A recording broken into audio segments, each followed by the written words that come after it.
Selepas ini kita berhenti sebentar untuk kutipan mata dan anak panah. Dan dengan waktu yang sama diminta A13 sehingga A13, A14 sehingga J13 dan J14 bersedia untuk formasi langkah panah berpisah. Round kedua kita buat kemudian. Kita tengok cuaca. Kalau cuaca okey, kita akan buat pusingan kedua 60 meter. Kita cuba habiskan langkah panah berpisah dan panahan tangkas dahulu.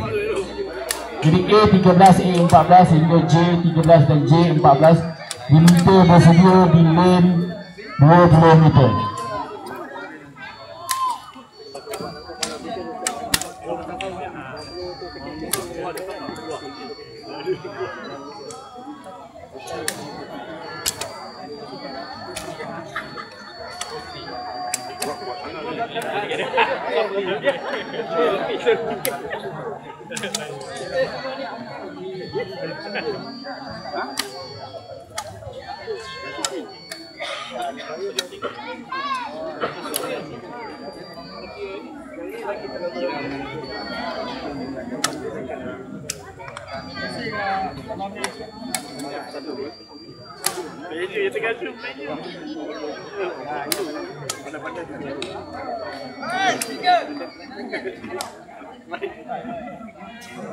Okey, semua peserta dan polisi boleh ke hadapan.